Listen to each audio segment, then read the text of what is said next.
Bonjour à vous tous qui me suivez. Je suis très heureux d'être devant cette caméra pour m'adresser encore à vous. Ce matin, j'aimerais m'adresser principalement aux fils de Dieu qui sont dans le ministère Zobel Agodio Emza. Et avant de commencer comme ça, j'aimerais dire à toute personne, à tous les excités qui aimeraient commenter cette vidéo, en commentant une vidéo, quand on commente une vidéo, ce sont des critiques qu'on porte. La critique peut être positive ou négative.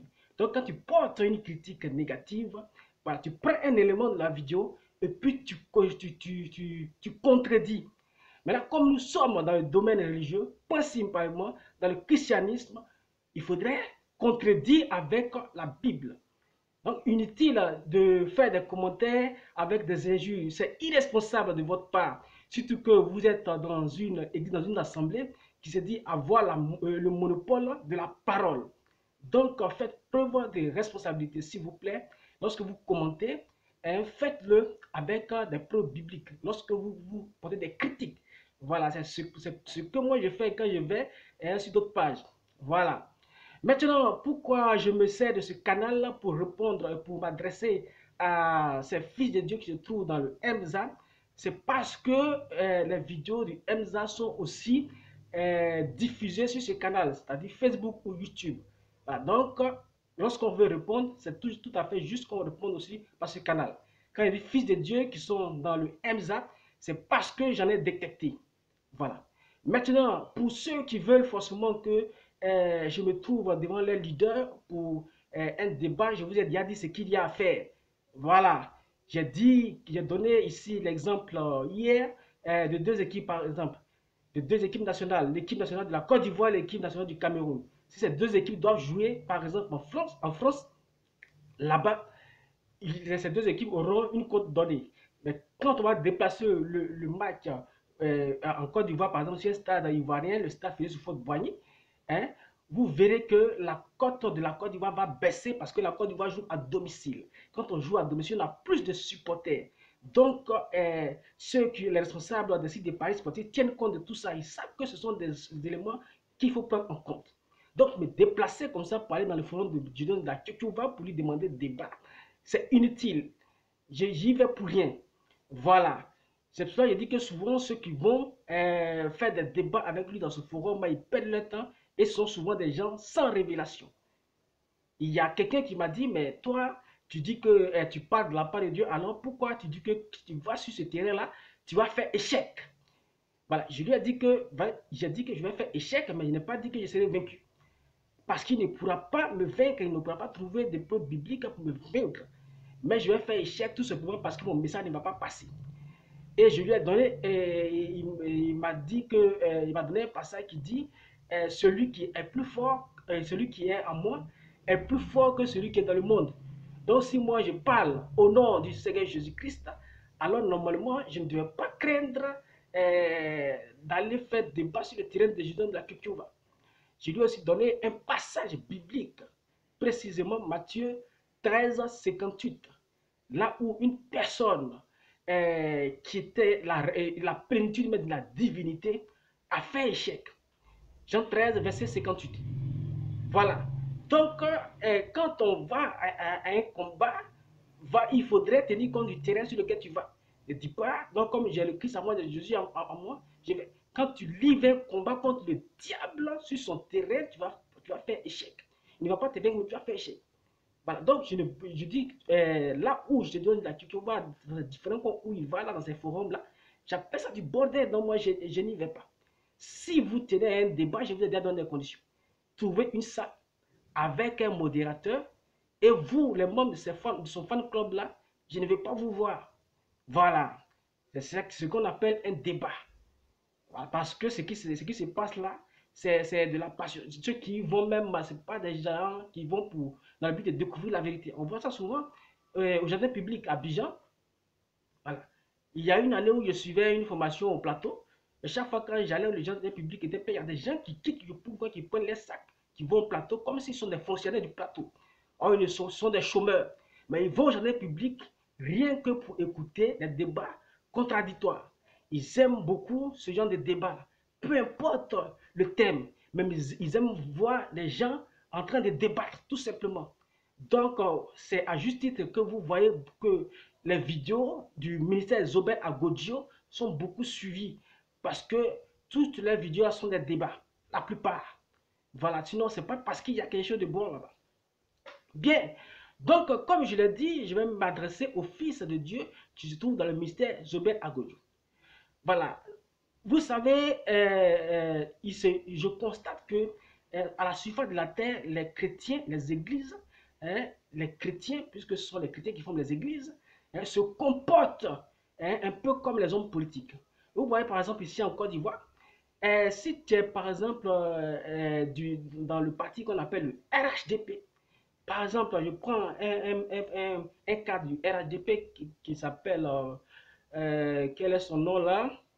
Adjoumani, par exemple, le ministre Adjoumani, vous verrez que tout ce que le ministre Adjoumani va dire par rapport à une situation donnée, c'est selon la vision du RADP. Et ça veut dire que si quelque chose n'arrive pas le RADP, le ministre Adjoumani ne va jamais soutenir ça. Le ministre Adjoumani ne va jamais soutenir que Alassane Ouattara est dans le faux. Voilà. Donc, c'est un peu ça.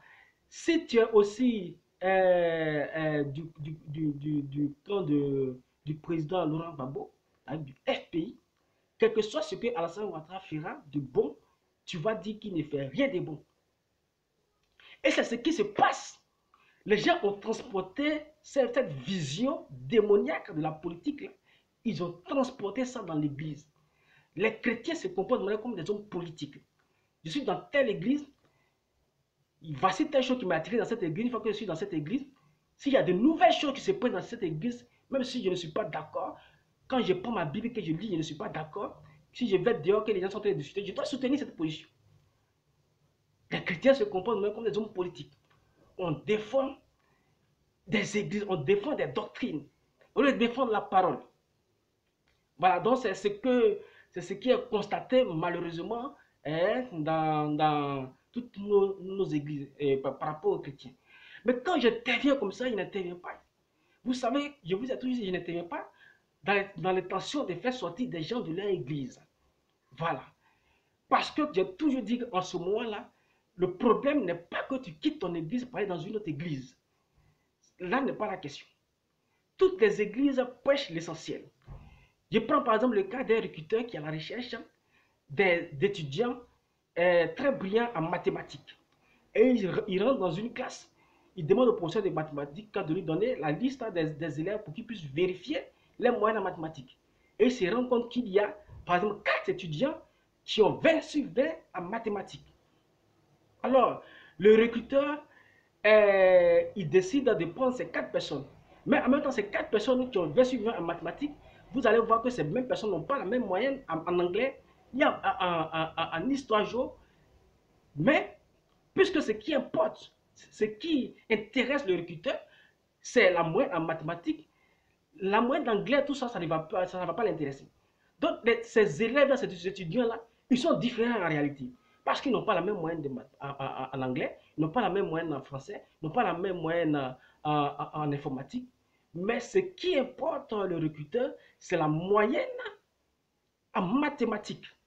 C'est le cas pour le Seigneur Jésus-Christ. Nous sommes différents. Les églises sont différentes à la surface de la terre. Mais est-ce que ces églises prêchent l'essentiel? C'est que le Seigneur Jésus-Christ va venir regarder.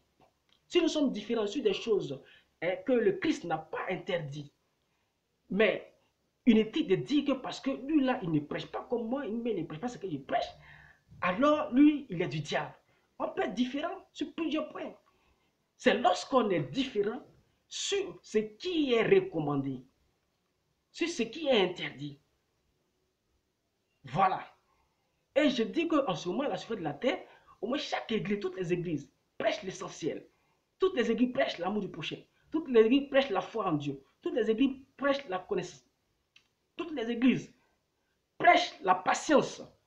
Toutes les églises prêchent la charité, l'amour fraternel. Toutes ces églises-là prêchent. Ce qui va faire la différence, c'est maintenant la manifestation de ce qui est prêché dans ces églises. La manifestation de chaque chrétien, de chaque fils de Dieu qui reçoivent ce qui est prêché.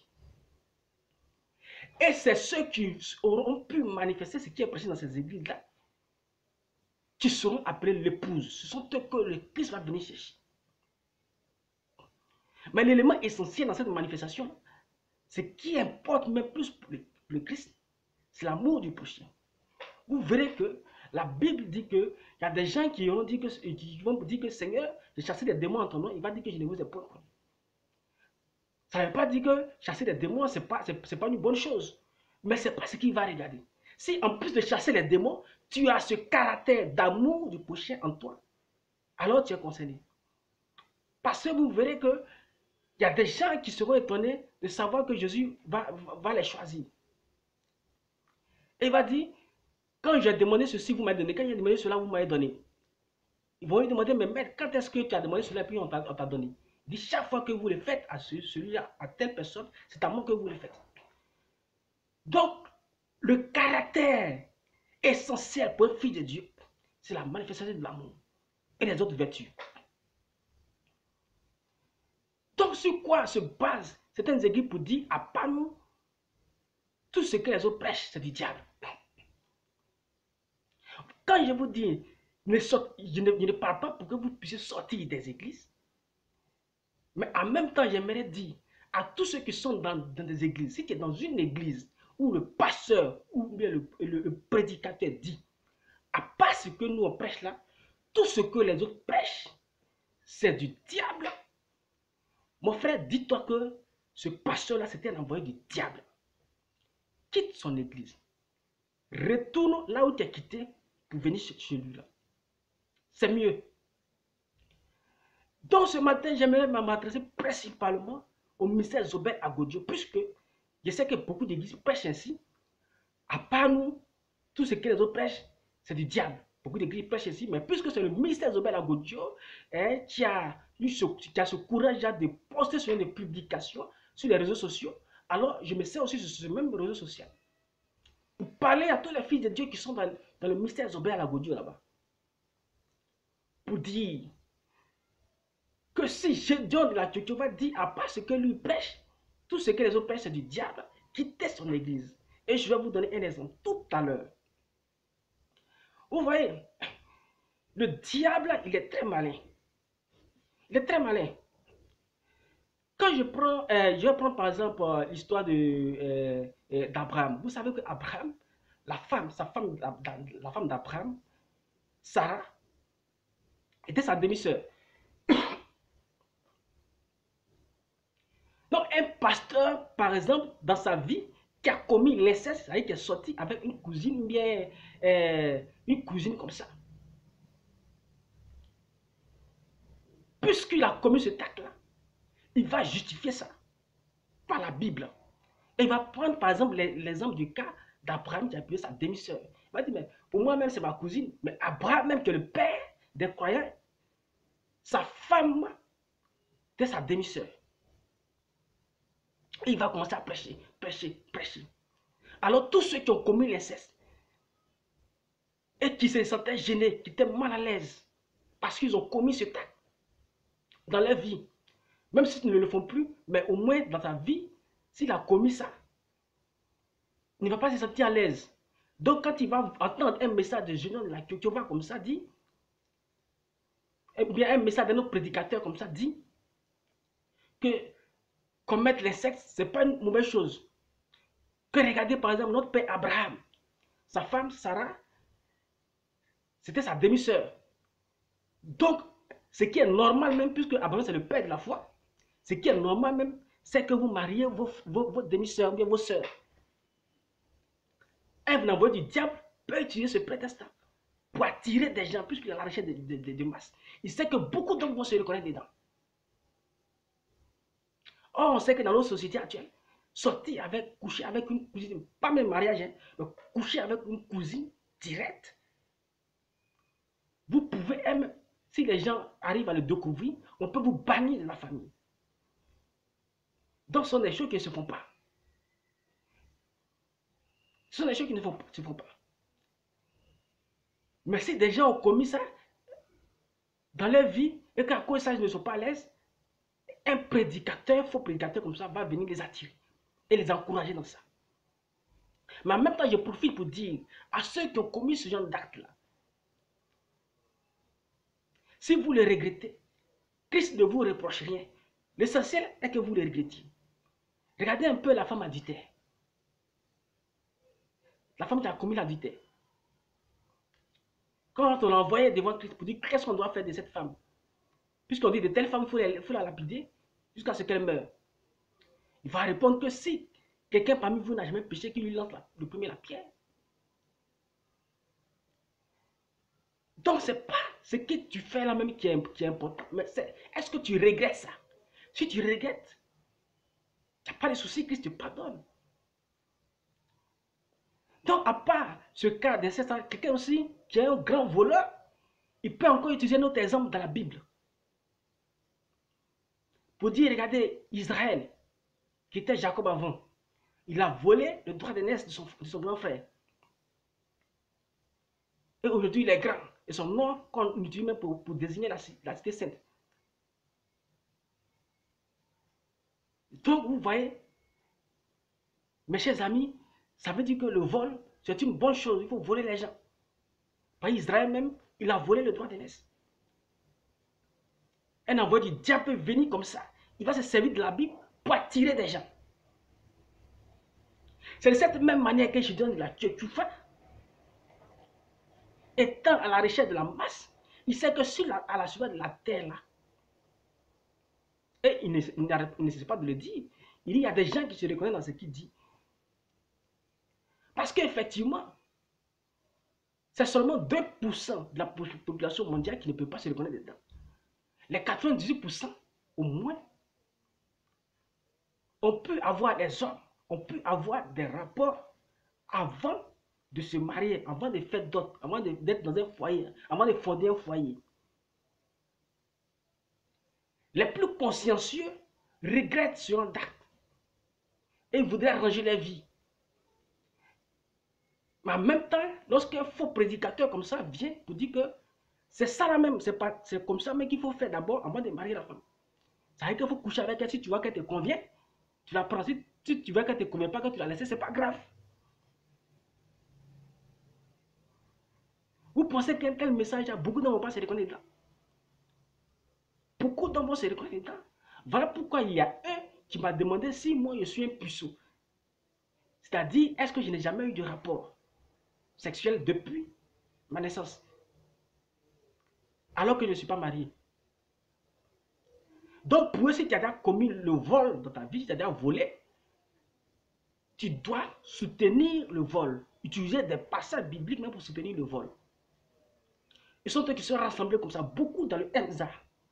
Mais heureusement qu'il y a des fils de Dieu là. Parce que j'en ai détecté.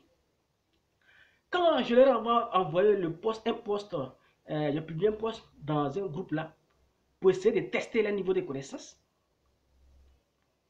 Il y a certains qui voulaient que moi je donne ma position sur la question.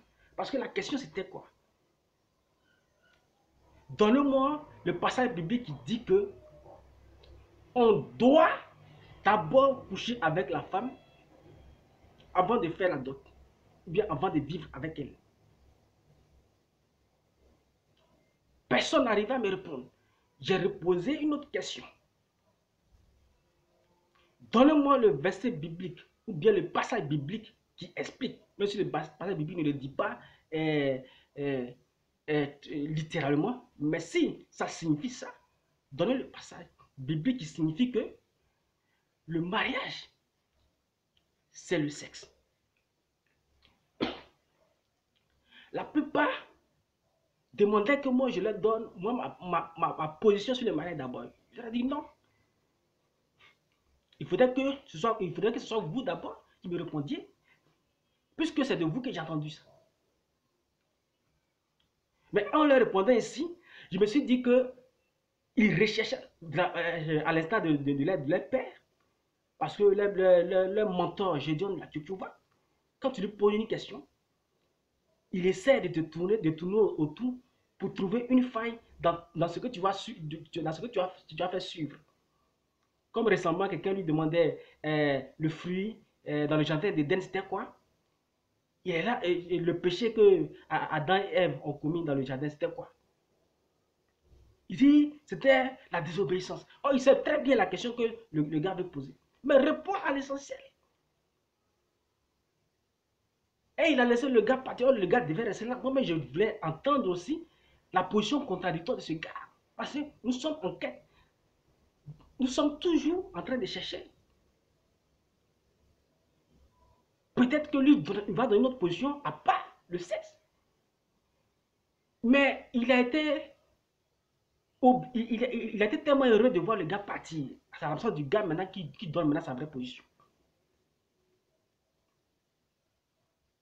Donc, vous voyez, donc à cette question, pourquoi vous dites que le mariage c'est le sexe? Prouvez-moi ça par la Bible, non pas plus répondre. Donc, quand les gens me posaient ce genre de questions, il faudrait que moi je donne moi ma position d'abord, avant qu'eux ils répondent.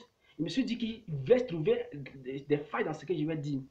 Or, en fait, il y a des fils de Dieu parmi eux qui voudraient, qui veulent savoir la vérité au fait. C'est-à-dire, ce ne sont pas des hypocrites. Vous savez, dans toute assemblée, il y a deux groupes de personnes. Il y a de véritables croyants, de véritables fils de Dieu, et il y a des soi-disant fils de Dieu. Ils sont toujours là en train de faire des commentaires bêtes pour insulter les gens, sans même s'attaquer à l'essentiel. Donc, ces fils de Dieu-là, ils sont dans le mystère de Dieu. J'en ai détecté. Parce qu'à un moment donné, je me suis dit, bon, il faut que je réponde quand même pour voir les réactions. Donc moi, je leur ai montré, je leur ai dit que moi, je connais un passage biblique qui dit que des gens étaient appelés Marie, alors qu'il n'était pas, quelqu'un a été appelé Marie, alors qu'il n'a pas commis de sexe. Il a dit, Adam était appelé le mari de Ève, alors que les deux n'avaient pas encore mangé même le fruit. Si on suppose que le fruit, c'est le sexe. Donc Adam n'avait pas encore connu Ève, alors qu'il était déjà appelé mari d'Ève. Il m'a donné le passage. Je leur ai donné Genèse chapitre 3, verset 6. Donc pour moi, j'ai pensé qu'il allait trouver encore un autre argument. Mais quand j'ai donné ça, il n'a plus rien dit. Après, il a dit, mais la Bible dit pour se marier, il faut quitter ton père et ta mère. Est-ce que Adam a quitté son père? Est-ce que Adam a quitté son père et sa mère? Donc pour eux là, est-ce qu'on peut parler de mariage? Il a dit, mais puisque Adam n'avait pas de père et de mère, il ne peut pas quitter son père et sa mère. Mais le passage me dit que, et c'est pour cela, l'homme quittera, c'est-à-dire au futur, l'homme quittera son père et sa mère. L'essentiel pour qu'il puisse avoir mariage, il faudrait l'amour. C'est-à-dire l'homme aime la femme et la femme aime l'homme. Premier élément. Deuxième élément qui dit qu'il y a mariage, les deux doivent maintenant vivre ensemble. C'est ce qu'on appelle mariage. Ils s'aiment d'abord et puis vivent ensemble. C'est ça le mariage. Donc pour Adam et Ève, c'était déjà l'essentiel. Ils s'aimaient. Quand Adam a vu Ève, voici l'os de mes os, chair de ma chair. Il était très fier d'elle. Et ils vivaient ensemble. Donc ils étaient mariés femmes. Donc, en disant l'homme quittera son père et sa mère, c'est parce que désormais, nous allons naître dans des familles. Mais en étant dans des familles, pour pouvoir former ce mariage, on ne va pas rester dans la famille là. Et puis, prendre une femme. Donc, il faudrait qu'on quitte la famille pour s'associer à la femme. Parce qu'elle a été tirée de l'homme. On quitte la famille pour vivre avec la femme qu'on aime et qui aime son homme aussi. Quand ils commencent à vivre ensemble, on parle de mariage. Les autres choses ont été ajoutées plus tard. Par exemple, la dot, avant de la mettre à la maison. Mais le mariage, c'est l'acte C'est-à-dire le sentiment d'amour d'abord et ensuite les deux vivent ensemble. Mais pour quelqu'un qui doit d'abord goûter dehors d'abord, et puis si ça me convient, je vais l'amener à la maison. Là, c'est dangereux. Donc, quand je leur ai expliqué ça comme ça avec Genèse 3:6, j'ai cru d'aller poser encore d'autres questions. Parce qu'il avait aussi préparé d'autres versets. Mais j'aimais, je ne veux pas dire leur nom, mais j'aimais les commentaires de Dieu. Parce qu'ils ont été vraiment honnêtes. Je ne pensais pas qu'il y avait des gens honnêtes dans le ministère de Zobel Agodi. Pour moi, c'était des gens perdus même. Mais des envoyés du diable, des filles du diable qui savent qu'ils sont dans le faux, mais ils persistent.